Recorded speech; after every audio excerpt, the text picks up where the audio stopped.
Okay sir, ఇక్కడ బీసీల విషయంలో తక్కెలపల్లి రవీందర్ గారు పెద్దలు వారు రాష్ట్ర ప్రభుత్వానికి కొన్ని సూచనలు చేసినారు సార్. సో ఇక్కడ రాష్ట్ర ప్రభుత్వం కూడా సరైన చర్యలు చేపడతామనేటువంటి ఒక మాట చెప్పింది సార్. గత అనుభవం ఒకటి చిన్నది ఉంది సార్, దాన్ని చెప్తాను సార్.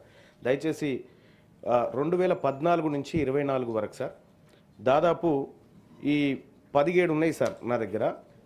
బీసీ హాస్టల్స్కి సంబంధించి 3,915 కోట్లు కేటాయిస్తే సార్ ఖర్చు చేసినాయి 2,914 కోట్లు సార్.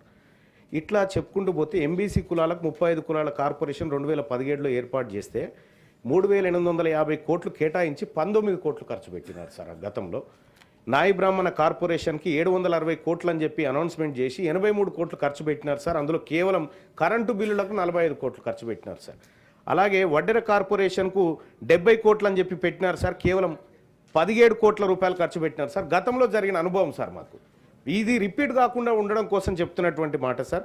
సగర కార్పొరేషన్కు 33 కోట్ల 84 లక్షలని పెడితే కేవలం 4 కోట్లు ఖర్చు పెట్టారు సార్, కేవలం జీతభత్యాలకే సార్. ఇది కేవలం ఏది నామకే వాస్తే కార్పొరేషన్లు ఏర్పాటు చేయడం, దానికి నిధులు లేకపోవడం, విధులు లేకపోవడం, దానికి ఒక అటెండరు, ఒక డ్రైవరు, ఒక కారు, ఇంతకే తప్ప కానీ దాని ద్వారా ఏం ఫలితాలు సాధిస్తున్నాం అనేటువంటిది ఇప్పటి వరకు రివ్యూ కూడా జరగలేదు సార్. గత 10 ఏళ్ల అనుభవాన్ని చూసుకుంటే సార్, ఇక్కడ రజక కార్పొరేషన్కు 841 కోట్లు కేటాయించడమని గత ప్రభుత్వం చెప్పింది సార్. ఖర్చు పెట్టింది 111 కోట్లు అయితే 75 కోట్ల 80 లక్షలు కేవలం కరెంటు బిల్లులు సార్. ఇంకా రజకులను ఉద్ధరించడానికి ఇక్కడ చేసిన గొప్ప కార్యక్రమాలు ఏం కనిపించట్లేదు సార్. ఇంకా అంతేకాదు సార్, వాల్మీకి బోయలకు 35 కోట్లు ఖర్చు పెడతామని చెప్పి 5.98 కోట్లు ఖర్చు పెట్టారు సార్. ఇక గౌడ కార్పొరేషన్కు 186 కోట్లు ఖర్చు పెడతామని గతంలో చెప్తే కేవలం 18 కోట్లు ఖర్చు పెట్టారు సార్. ఈ రకంగా సార్ పోయిన గవర్నమెంట్లో అదే అన్యాయం జరిగింది సార్. ఈసారి ఉన్నటువంటి కాంగ్రెస్ పార్టీ ప్రభుత్వం దయచేసి 14 to 24 డేటా చెప్తున్నా, అంతకంటే ముందు ఇంకా ఆయన తగ్గతి లేదు.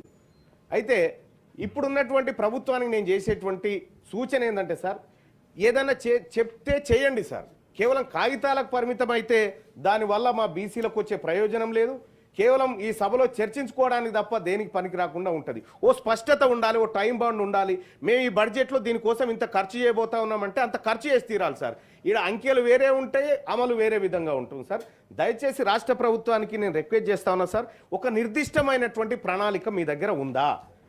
ఇంత కేటాయింపు జరిగితే ఇంత ఖర్చు చేయబోతున్నాం, ఖర్చు చేయకపోతే ఈ నిధులను వచ్చేసారికి బదలాయించేటువంటి సప్లాన్ విధానం ఏమన్నా మీ దగ్గర ఉందా? దయచేసి ప్రభుత్వాన్ని తమ ద్వారా అడుగుతా ఉన్నాను సార్. మండ ప్రకాష్ సార్, సోదరుడు తక్కెలపల్లి రవీందర్ గారు కార్పొరేషన్ విషయంలో ప్రశ్నలు వేసినారు. గౌరవ మంత్రి వారు కూడా సమాధానం చెప్తూ అనేక విషయాల్లో కట్టుబడి ఉంటామని చెప్పడం జరిగింది. మంత్రి గారి కమిట్మెంట్ని ఎవరు ప్రశ్నించలేరు. మంత్రి గారు వారు మంత్రిగా ఉన్న కాలంతో ఈ రాష్ట్ర ప్రభుత్వం కులగణన కూడా చేపట్టింది కాబట్టి చాలా ఏండ్లుగా ఎదురు చూస్తున్న అంశాలని కూడా పరిపూర్ణం చేసే దిశగా కొంత పని చేస్తున్నారు కాబట్టి దాని మీద కాదు. కానీ వారు అడిగిన ప్రశ్నకు నిర్దిష్టమైన సమాధానం రాలేదు సార్. అడిగిన